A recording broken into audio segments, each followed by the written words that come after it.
মিষ্টি মামা।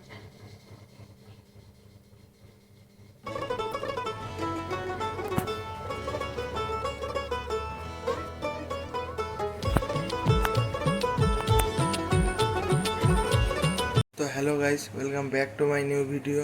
তো আজকে আমার ভিডিওর ষষ্ঠতম দিন। তো আমি ব্লগ করতে পারছি না কারণ আমার পরীক্ষা শুরু হয়েছে স্কুলে। তো সবার কাছে আমি ক্ষমা চেয়ে নিচ্ছি যে প্রত্যেক দিনকে ব্লগ ছাড়তে পারছি না, কিন্তু আমি চেষ্টা করবো যে প্রত্যেক দিনের ব্লগ ছাড়ার। আবার আমাদের 18 তারিখে আবার পরীক্ষা আছে, 18-19 তারিখে পরীক্ষা, তারপরে আবার বন্ধ আছে, তখন আমি আবার ব্লগ করতে পারবো।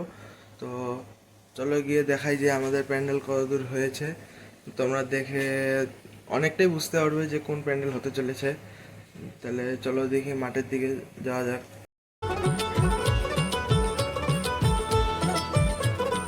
মা দুর্গার আগমনে উল্লাস, ঢাকের পিঠে পড়লো কাঠি, পুজো হোক জমজমাটি, নতুন সাজে সেজেছে আকাশ।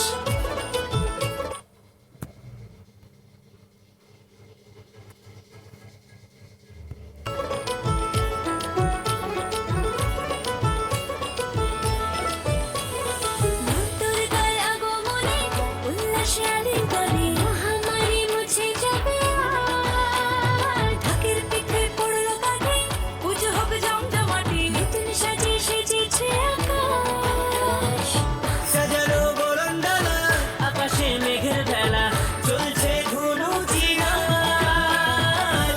আসরের ঘন্টা বাজে, এলো নতুন সাজে, আকাশে পূজার গন্ধ, খুশিতে মন মরেছে আজ। আকাশে পূজার গন্ধ, খুশিতে মন মরেছে আজ।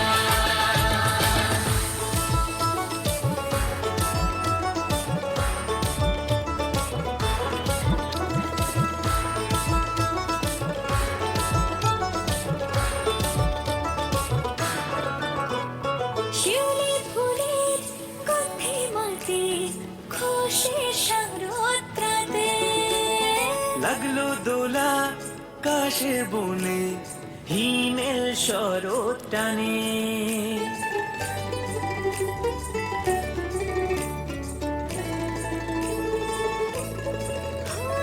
শিউলি ফুলের গন্ধে মাটি, খুশির শারদরাতে। লাগলো দোলা কাশে বনে, হিমেল শরৎ টানে। তো গাইস, আমি যতদূর শুনতে পাচ্ছি যে আমাদের ঠাকুর 29 তারিখে আসবে। তারা আমাদেরকে জানিয়েছে যে ওইখানে ঠাকুরটা এত বড় হয়ে গেছে যে সেখানে তারা কাজ করতে পারছে না। ওই জন্য ঠাকুরটা কিছু দূর হলে এখানে নিয়ে আসবে। এখানে নিয়ে আসে তারপরে বাকিটুকু শেষ করবে। শেষ